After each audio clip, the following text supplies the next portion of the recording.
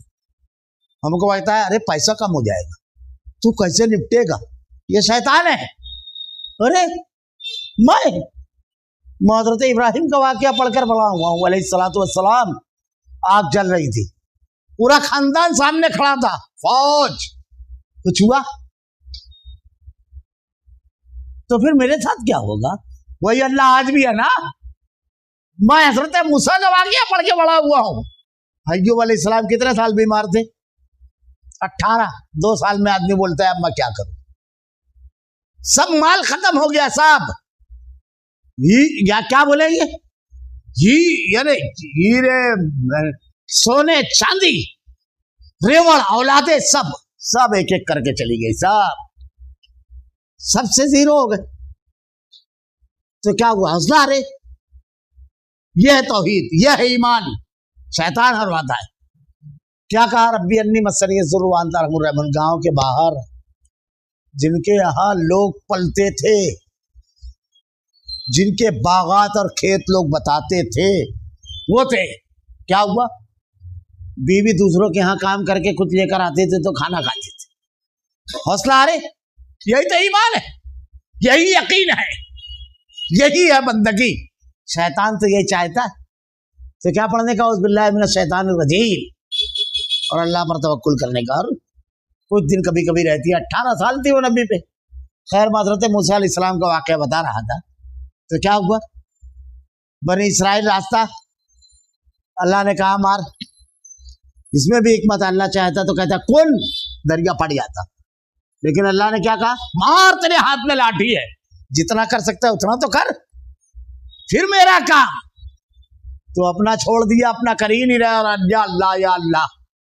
اللہ کے نبی غزوہ بدر میں سارے صحابہ کے ساتھ پہنچ گیا اور کہا یہ ہے میری کل جمع پونجی, تو اپنی طاقت کا استعمال تو کر, راستے وہ کھولے گا. مار. حضرت موسیٰ علیہ السلام نے مارا, راستہ بن گیا. بنی اسرائیل راستہ پار. فرعون کیا سمجھا؟ مارنے چلو, اب تو راستہ بھی مل گیا, کہاں تک جائیں گے؟ لیکن راستہ بند ہو رہا تھا اور یہ سمجھ رہا تھا مل گیا. یہی ہے مومن اور کافر کا فرق. حضرت موسیٰ علیہ السلام بولے کیا؟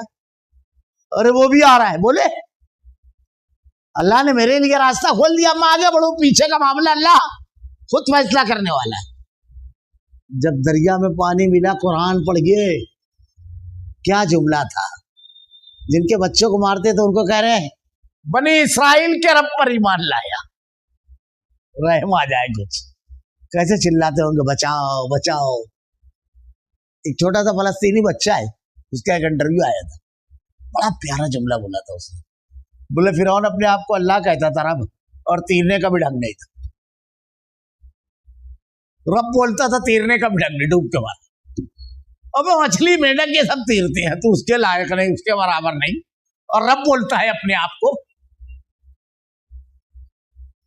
اللہ تعالیٰ نے کہا فَالْيَوْمَ نُنَجِّيكَ بِبَدَنِكَ لِتَكُونَ لِمَنْ خَلْفَكَ آیَةً. ہرگز نہیں, آج تیرے بدن کو نجات دیں گے اور لوگوں کے لیے دیدہ عبرت بنا دیں گے. بڑی اہم چیز ہے. تو اللہ کے نبی صلی اللہ علیہ وسلم نے یہ جو شرط ہے, کیسی حالات تھے صحابہ, صدمہ اتنا تھا کہ اللہ کے نبی کہہ رہے اٹھو, جانور قربان کرو, بال بناؤ. ایک اشارے پر جان دینے والے دماغی صدمہ ایسا تھا کہ بیٹھے ہوئے, لیکن نافرمانی کی, حوصلے ہارے. یہ ہماری زندگی میں جب کبھی ایسا موڑ آ جائے, اللہ اکبر, میں تو کہیں کا نہیں, تو نا وہ فتح مبین رہتی ہے. وہی بنی اسرائیل سمجھ رہے تھے اب, لیکن وہ تو ختم ہونے آ رہے تھے بنی پورے کے پورے ایکٹیویٹی.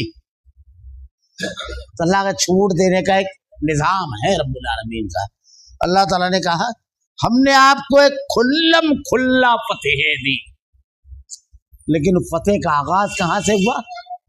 آزمائش, امتحان, اللہ پر توکل سے. یہ ہے اس سورت کے نزول کا پورا بیک گراؤنڈ.